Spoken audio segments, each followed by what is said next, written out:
Olá, bem-vindo à Nish TV. Hoje trago mais uma review aqui para o canal. Não trago uma review de mangá nem manhwa, mas trago sim uma review de um livro que li recentemente de uma autora japonesa. É uma autora que tem vários livros publicados em Portugal, pelo menos tenho conhecimento de 3 títulos, um deles é este que está aqui.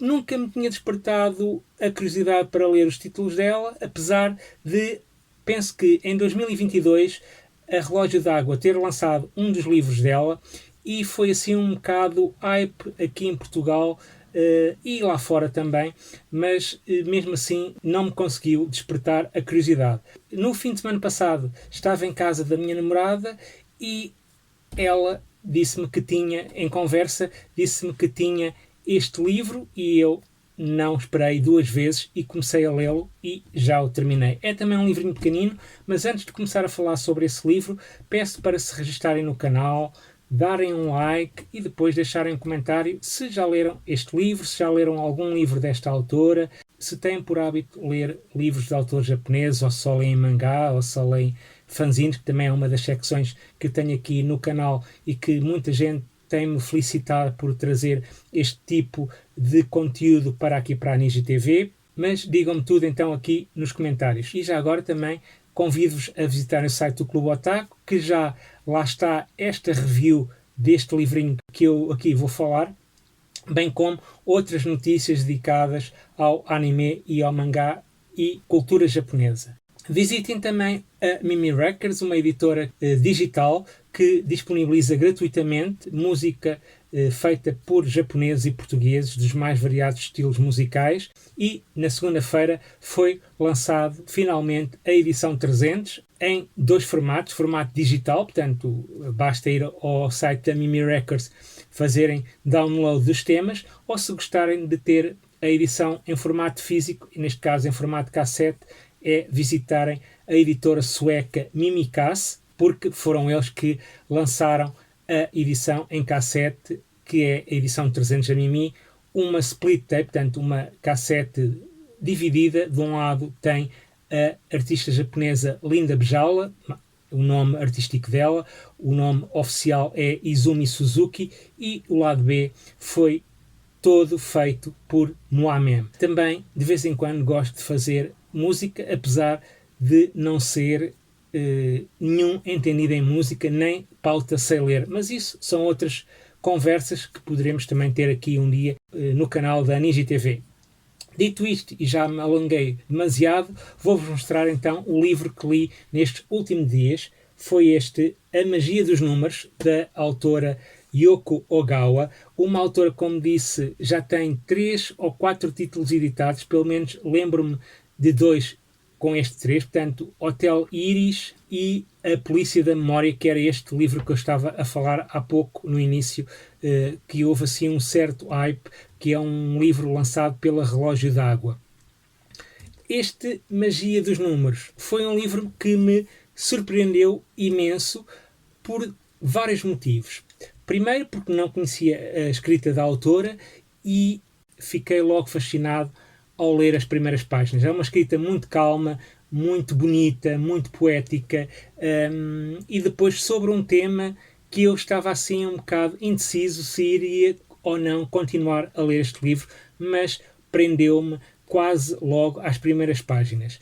Aqui, neste Magia dos Números, a personagem principal posso quase dizer que é a matemática. Pois é, a matemática, aquele bicho de 7 cabeças, que para muitos de nós é um bicho de 7 cabeças e que afasta muitas pessoas. Aqui a matemática é o elo de ligação para estas 3 personagens que vão aqui aparecer no livro. Um velho professor de matemática que perdeu a memória devido a um grave acidente que teve em jovem, e depois a empregada que trata deste matemático e o filho da empregada, um miúdo com 10, 11 anos, que sempre que termina a escola vai para casa deste matemático à espera que a mãe termine o seu trabalho para depois os dois irem para a sua casa. Aqui, então, vamos conhecer o professor de matemática e esta mini família de mãe e filho que trabalham então em casa, e é aqui, como disse, o elo de ligação. O rapaz que foi apelidado pelo professor de matemática como o Raiz, porque a sua cabeça era muito direitinha e então ao professor fazia-lhe lembrar o traço da raiz quadrada e então começou a chamar Raiz. O miúdo chegava à casa e o professor começou a ajudá-lo nos exercícios da escola, e o miúdo começou a nutrir tanto o gosto pelo professor como o gosto pela matemática. Inclusive, a mãe do miúdo também começou a gostar de matemática, porque o professor respirava matemática. Portanto, tudo para ele era matemática, e é verdade, não é? Tudo isto é matemática. E então foi o casamento feliz que este livro me proporcionou.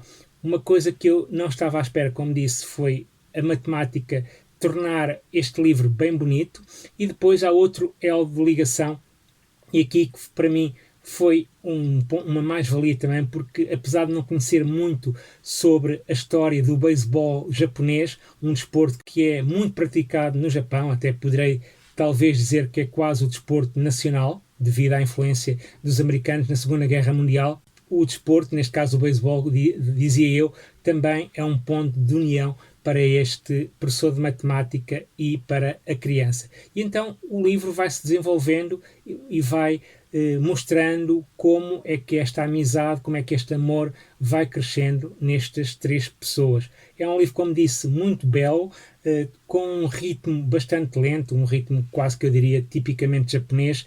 É um livro que também, se não estou em erro, já teve também adaptação cinematográfica, e é um livro que eu então recomendo toda a gente ler, se gostam de autores japoneses, se gostam destes livros muito calmos, em que parece que não acontece nada na história, mas por trás acontece muita coisa e dá-nos muito material para pensarmos. É então um livro que eu recomendo, e mais importante do que isso, é um livro que eu fiquei com curiosidade para ler outros títulos da autora, principalmente aquele Polícia da Memória, que toda a gente falou aí, penso eu que em 2022, no ano passado, foi um livro então que foi algo falado entre o pessoal que costuma ler bastante, booktubers e instagrammers que gostam muito de livros.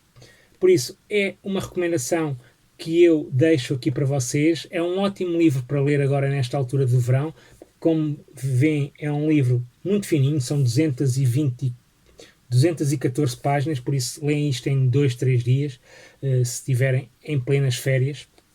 E é um livro que certeza que vão gostar muito, como disse, se gostam desta estética literária japonesa, se é que podemos chamar este estilo assim, muito calmo, muito slice of life. É muito bonito o livro, é a única coisa que eu vos posso dizer, e que, como diz aqui o Paul Auster, que escreveu este blurb, altamente original, infinitamente encantador e tão comovente. É isto que resume então A Magia dos Números, e nunca pensei que eu fosse gostar de um livro de matemática, porque eu também era daqueles que matemática, blá. E pronto, foi então esta minha review sobre este Magia dos Números da Yoko Ogawa, um livro que eu, mais uma vez, e desculpa-me estar a repetir, recomendo.